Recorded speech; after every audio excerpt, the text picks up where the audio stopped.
I talk about variant covers a lot on this channel, and I'm not a fan of variant covers. I've made no bones about that. Try not, don't hide that fact. At the same time, there are a lot of people who do like variant covers. Maybe they collect because they like to see their favorite artist. The way kind of customizing the comic to your taste. But at times when I complain about variant covers, I get the answer back of like, "Hey, the shop can just order once. People stop buying them. Why are people always complaining about this?" Well, I don't know why everybody else complains about this. I have no idea. But I can explain why it bugs me and the other kind of side to this whole thing that I think a lot of people miss.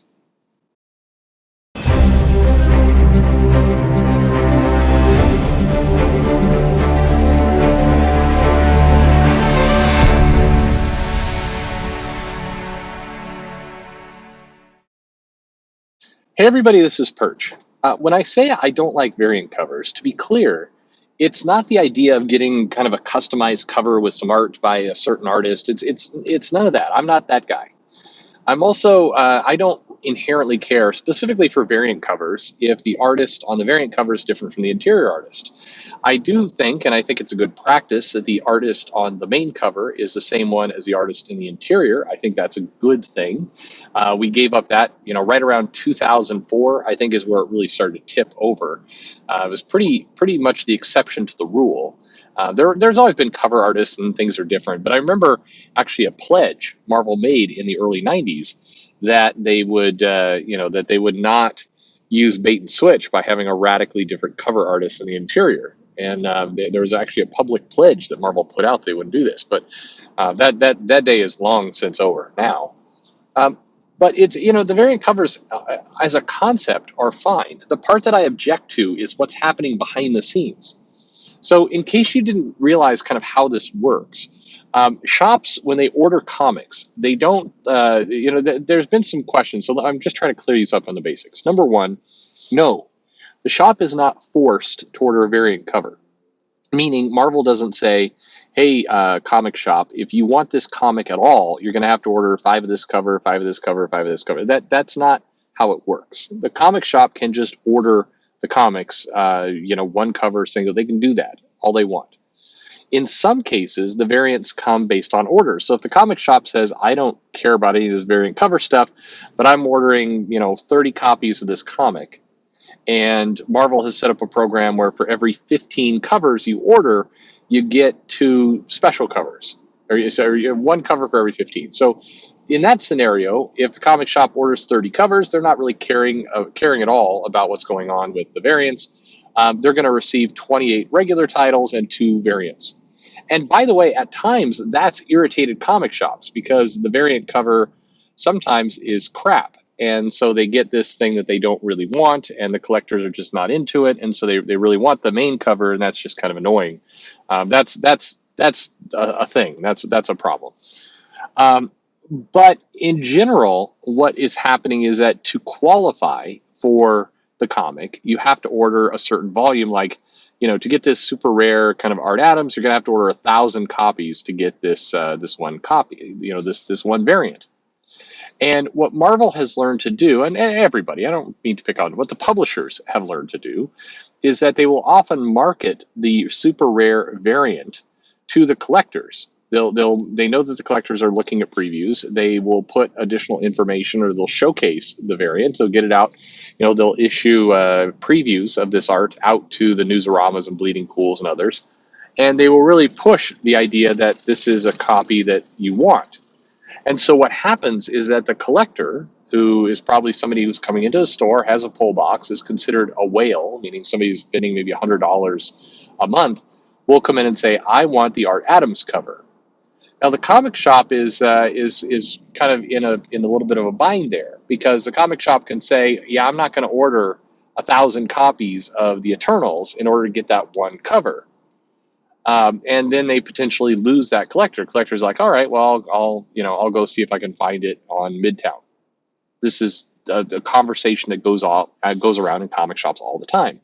So if the comic shop doesn't want to lose that business, then they feel like they need to fulfill that order.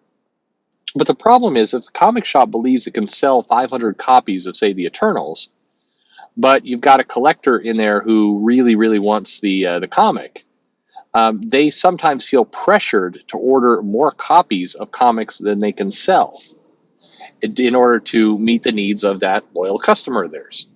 Now, from the comic shop perspective, that's the comic shop basically trying to, meet the needs of their high value customers. There's nothing wrong with that. The problem is, in order to meet those needs, they're having to take on more inventory that they want. And most of the time, not always, the cost in which, because they're going to mark up that, that 1,000 issue variant cover, they're going to mark it up. So they're going to make some money, but they're not going to make the money of having to just eat, say, 500 extra copies of comic they won't sell. So it leaves them with a lot of backstock. So they're forced with the kind of like the devil's choice of, okay, do I order more copies than I can sell and satisfy this customer, or do I potentially drive my high value customer into the arms of a different shop? And that's a nasty choice. And occasionally it gets even weirder than that, where there's incentive programs of, in order to qualify for the special cover, you have to order not just, like, let's say it's Eternals. In order to qualify for this one copy of the Eternals cover, this really special cover, you have to not only order copies of the Eternals at a certain volume, you also have to order copies of, say, Captain Marvel and Spider-Woman and the Hulk. You have to order, 20% of the same amount of copies that you're getting for the Eternals of these other lines. And that creates a halo effect where not only are you having to order more of the comic that you're trying to sell than you think you can sell, but you're also having to up your orders for other Marvel comics or DC comics in order to qualify. And that just brings a lot more stock in the store than you want. Now again, I'll underline it. I've said it already a couple times. There's always people in the comments that ask this. It's voluntary. The store doesn't have to do this. They absolutely don't. However, when you're basically marketing, when you're dangling bait as the publisher to collectors saying, don't you want this? Go ask at your store. Make sure you get it. You're putting the store in a position where they really don't have a lot of choice. I mean, their choice is to drive that customer to bigger box stores that are qualifying for this stuff. And, that's going to just increase the flow of customers into a small handful of giant kind of mega shops and kill off the smaller shops that just can't afford to compete with this. Have you ever gone into a half price books or whatever the equivalent is back east, I think? Have you ever gone into there and you see that they've got, like, for no apparent reason, 20 copies of, say, Weapon X number 4. And you're like, wow, how did all these copies get here? Well, in many cases, it's a comic shop that's basically taking these copies that they cannot sell, going in and getting like at least half of their money back by trying to sell them off to a used bookstore. That's how these things flood the market. And you could talk to somebody who really specializes. There's a guy, Pele, that's on the Comic Aficionados channel, who more specializes in back issues, and he could probably go through the details of what happens with the collector's market when you flood the shelves with this kind of stuff. It tilts things. It definitely creates abnormalities in the collector's market that can also be harmful when you get these spikes in runs because comic shops are having to over-order in order to qualify for variants. Now, so to answer the question, some people ask, are the comic shops forced to buy this stuff? No, they're absolutely not. Are the programs clear to the comic shops? Well, sort of. They're usually fairly clear, but if you're new to variants, it is confusing, and new shops often get suckered into buying more comics than they want because they think they're just playing kind of an ordering game with the incentives, and they haven't worked out how much stock they can actually move every month, so it becomes negative. I view it, again, I'm very much opposed to it, but of course, it's freedom of choice. Shops can do what they want. Store owners can take on as much risk as they think they can handle, and that's their game. It's their choice to make. I think that the words like predatory or maybe too strong are definitely too strong, but it is a shell game that I think the publishers, they know that in many cases they're baiting stores into buying more than they can sell. They know that this is taking place. And they do it anyway because, the pros outweigh the cons for them. They're able to get those orders and they don't really care. I've mentioned this before, but it strikes me that a lot of people don't understand. The comic business is what's called a B to B to C, B to B to C. The B, the first B, is the publisher. The second B is the comic shop retailer, and the C is the customer. Many people think of the comic business as just B to C, meaning business to customer. The business offers up their product, the customers buy it, and that's how it goes. But in this case, the middle B, the comic shop, is the one who's placing the order from the publisher. So if the publisher gets their money from the comic shop, they don't really care. I mean, some do. It kind of do. They don't have to care what happens between the comic shop and the customer. They've made their money. They're out of the picture.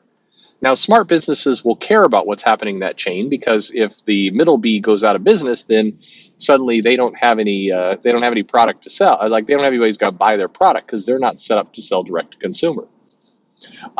Disney as a corporation, like nearly everything they do outside of the theme parks, is B to B to C, including even the movies. I mean, their entertainment business, they're selling the films, they're selling these rights to a theater. The theater isn't selling them on to the consumer. It's not like Disney employees are standing out there, selling tickets. It's definitely a B to B to C business. And so it's not like some people have said, well, at some point, Disney's just going to start selling directly to the consumer. Very unlikely. That would be completely abnormal for Disney to do. Again, outside of the theme park business, that's not how they do business. They are far more comfortable in that B to B to C model. Most big companies are, because again, they then get to tune their entire operation to selling to retailers and resellers, as opposed to having to learn anything about their consumers. This is a whole other video perhaps, but this is one of the ways that companies like Disney or AT&T or many others abstract themselves from the end consumer. They don't really need to know what that end consumer wants. All they need to do is be able to market to the second B in that chain. That can be good. You can optimize your flow. You have a good chain. You feel like there's a good trust between all three entities. Or it can be bad, where the system just optimizes itself to sell to the business and doesn't care about the consumer. Arguably, that's kind of where things are at with comics right now, where there's just not a lot of incentive for the publishers to really know what's going on with the customer. They're not receiving money directly from them, so why do they care? And that's an interesting factor that we get to. Anyway, there you go. There's my bit on variants and why I don't like them, and hopefully my reasons. Now you may disagree, and that's fine. But that's my justification. That's the background. I presented my argument. Take it or leave it. There you have it. Leave a comment below. Let me know what you think about all this stuff. Like, subscribe, follow you on social media, all that jazz. Most importantly, thanks for listening.